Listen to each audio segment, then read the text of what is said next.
एक गांव में एक चुड़ैल का साया था जिससे उस गांव के लोगों की जिंदगी ही बदल गई। आइए देखते हैं कि गांव के लोगों के साथ क्या हुआ था। एक दिन गांव की तीन औरतें जिनका नाम श्यामा, रूपा और सपना होता है, आपस में बैठकर बातें कर रही होती हैं। अरे रूपा बहन, मैं तुम्हें क्या बताऊं, मेरी सास ने तो मेरा दिमाग खराब कर रखा है। अगर मेरा बस चले तो मैं उसकी जान ही ले लूं।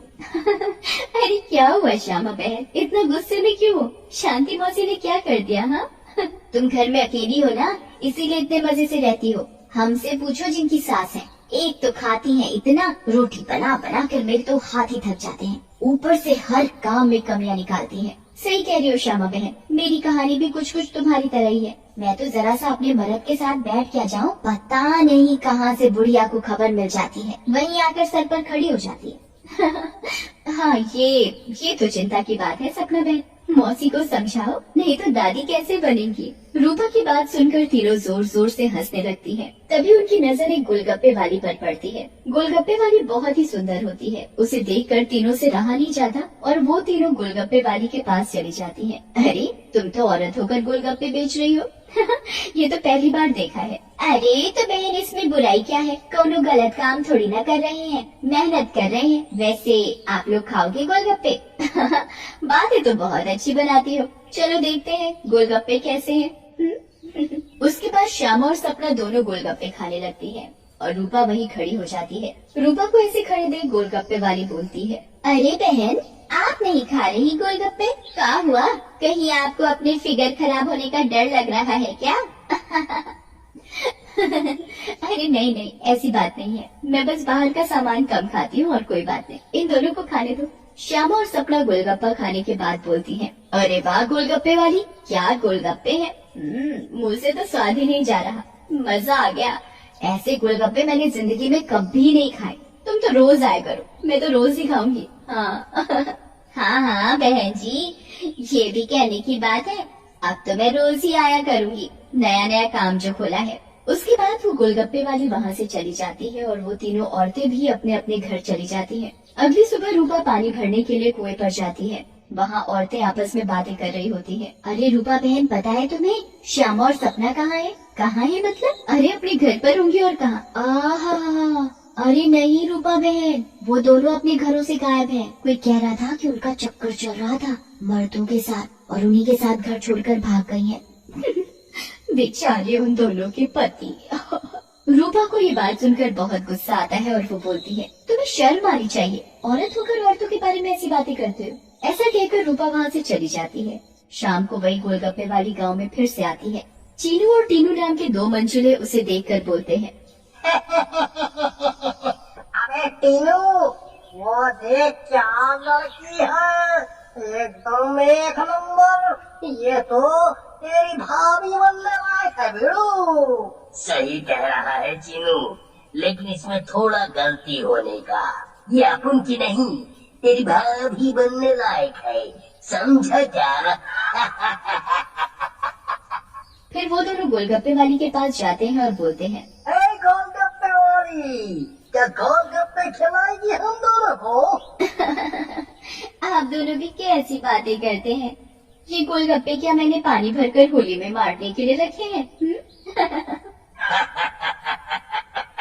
आप बहुत मजाक किया हो मेरी तरह। वैसे क्या नाम है आपका?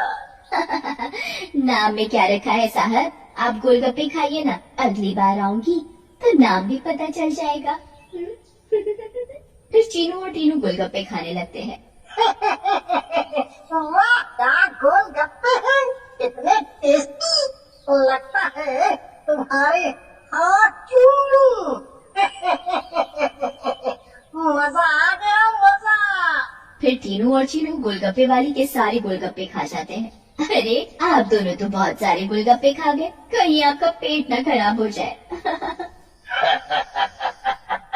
कुछ नहीं होगा हम दोनों को, हम दोनों का बॉडी एकदम स्टील के माफिक है। वैसे कल आएंगी आप यहाँ?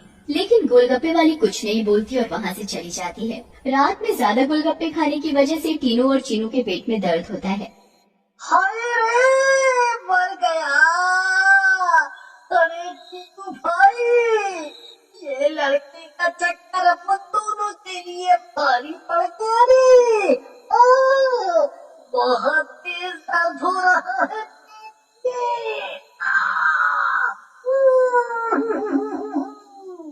सही बोल रहा है भाई, अब उनके पेट में भी बहुत गुड़गुड़ गुड़गुड़ सा हो रहा है और टॉयलेट तो कई बार होकर आया।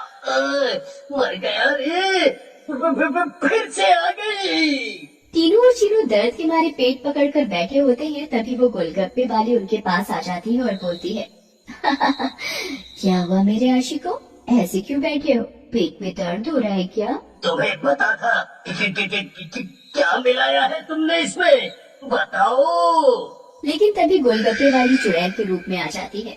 उसे ऐसे देखकर टीनू और चीनू दोनों घबरा जाते हैं और भागने लगते हैं। ये क्या हो गया आप लोगों के साथ? हम तो परी समझ रहे थे, ये तो चुड़ैल निकली। अब हम क्या करेंगे? भागो रे भागो, अपनी जान बचा कर भागो। अब हम क्या करेंगे, करेगी तो ये चुड़ैल, अगर हम यहाँ से नहीं भाग पाए, इसलिए भागो यहाँ से। लेकिन चुड़ैल उन दोनों को पकड़ लेती है और मार डालती है और वहाँ से चली जाती है। इसके बाद तो मानो ये रोज की बात हो जाती है। रोज वो चुड़ैल गोलगप्पे वाली बनकर आती और गोलगप्पे खिलाकर रात में लोगों को मार डालती। इन सब से गाँव वाले बहुत परेशान हो जाते हैं और एक दिन पंचायत बिठाते हैं। पंचायत में रूपा भी जाती है। अरे भाइयों, गांव संकट में है, हम सबको मिलकर इस समस्या का समाधान निकालना पड़ेगा, नहीं तो एक एक करके पूरा गांव ही खाली हो जाएगा। तभी रूपा का पति दीनू बोलता है, लेकिन सरपंच जी, हमें तो कुछ पता नहीं है कि ये सब कौन कर रहा है, या लोग अपने आप को छोड़कर जा रहे हैं। सही कह रहे हो दीनू बेटा, लेकिन हम ऐसे शांत तो नहीं बैठ सकते और अपने गांव वालों को जाने नहीं दे सकते, हमें कुछ तो करना ही होगा। हाँ। फिर पंचायत में कोई भी फैसला न निकलने पर सभी गांव वाले अपने अपने घर चले जाते हैं। उसी दिन दोपहर में चुड़ैल फिर से गोलगप्पे वाली का भेष बदल कर गाँव में आती है। रूपा उसके पास जाती है और बोलती है, अरे गोलगप्पे वाली, जरा गोलगप्पे खिला दे, सुबह से मन खराब हो रहा है, शायद चटपटा खाने से ठीक हो जाए। लेकिन तभी उसकी नजर गोलगप्पे वाली के पैरों पर पड़ती है। गोलगप्पे वाली के पैर उल्टे होते हैं। रूपा ये देखकर समझ जाती है कि हो न हो ये इसी का किया धरा है। रूपा सब समझने के बावजूद गोलगप्पे खाने लगती है और खाकर वहाँ से चली जाती है और दीनू के घर में जाकर सारी बात बताती है, जिसे सुनकर दीनू बोलता है, तुम पागल हो गई हो क्या रूपा? अगर उस गोलगप्पे वाली पर तुम्हें शक था तो तुमने गोलगप्पे क्यों खाए और अपनी जान जोखिम में क्यों डाली? मैंने अपनी जान जोखिम में नहीं डाली। तुमने एक बात पर ध्यान नहीं दिया, गांव में जितनी भी लाशें मिली हैं वो सिर्फ आदमियों की हैं, एक भी औरत की नहीं है। इसका मतलब ये है कि ये चुड़ैल अभी सिर्फ आदमियों को मार रही है। लेकिन रूपा, फिर भी औरतें तो गायब हो रही हैं और वो चुड़ैल निकली तो तुम उसका मुकाबला कैसे करोगी? हम औरतों में बड़ी शक्ति होती है, हम अगर अपनी पर आ जाएं तो किसी को भी अपने बस में कर ले। ये तो एक चुड़ैल है, इसे मैं देख लूंगी। तुम चिंता मत करो। फिर रूपा और दीनू अपने कमरे में सो जाते हैं, लेकिन रूपा की चिंता में दीनू को नींद नहीं आती और वो आंख बंद करके लेटा रहता है। रात में चुड़ैल उन दोनों के कमरे में आती है और रूपा को यूं आराम से सोते हुए देखकर हैरान रह जाती है। ये औरत तो वाकई बहुत ही डर है, क्या बात सो रही है, लेकिन आज के बाद डरेगी। ऐसा कहकर चुड़ैल सोती हुई रूपा को उठा लेती है और जंगल की ओर चल पड़ती है। दीनू भी चुपचाप चुड़ैल का पीछा करने लगता है। चुड़ैल एक गुफा के सामने पहुंचकर रुक जाती है और गुफा को खोलती है। खुल जा सिमसिम। गुफा का दरवाजा खुल जाता है और चुड़ैल अंदर चली जाती है। दीनू भी चुपके से उनके पीछे पीछे अंदर चला जाता है। अंदर जाकर चुड़ैल रूपा को एक अंधेरे कमरे में ले जाती है और रोशनी करती है। जैसे ही वहाँ रोशनी होती है, गांव की बाकी औरतें भी रूपा को दिखाई देती हैं। श्यामा और सपना भी वहाँ होती है। अरे चुड़ैल, ये सब क्या है? गाँव की औरतें, तुम ये क्या कर रही हो? लेकिन चुड़ैल कुछ नहीं बोलती। रूपा बहन, ये चुड़ैल पूर्णिमा के दिन हम सब औरतों की बलि देगी, बचा लो हमें। ये बचाएगी तुम्हें।